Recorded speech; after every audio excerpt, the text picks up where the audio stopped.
नमस्कार मित्रांनो, आज आपण बोलणार आहोत एका खास सणाविषयी। आपल्या घरातल्या आनंदाचं, आपुलकीचं आणि श्रद्धेचं प्रतीक म्हणजे गौरी ओवसा। भाद्रपद महिन्यात गणपती बाप्पासोबत घरोघरी येतात गौरी। ह्या गौरी म्हणजे संपन्नतेचं, सौंदर्याचं आणि मंगलमय जीवनाचं प्रतीक मानलं जातं। गौरी येते त्या दिवशी घरातलं वातावरण बदलून जातं, जणू काही माहेरच्या मुली आल्या आहेत असं भाव निर्माण होतो। संध्याकाळी स्त्रिया एकत्र येऊन गौरीचा ओवसा म्हणतात। या ओवस्यामध्ये देवीचं स्तवन, घरातील मंगल कामना आणि एकत्रितपणाचा गोडवा दिसून येतो।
Bye.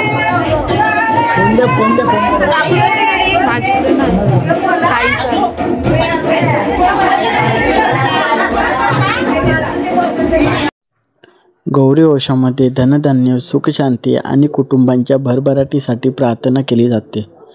या गाण्यांमधून आपली परंपरा जिवंत राहते आणि आई बहिणींचं बंधन अधिक घट्ट होतं. ओवसा संपल्यानंतर देवीला नैवेद्य दाखवला जातो. या प्रसंगी घराघरात आनंद, आशा आणि एकत्रितपणा अनुभवायला मिळतो.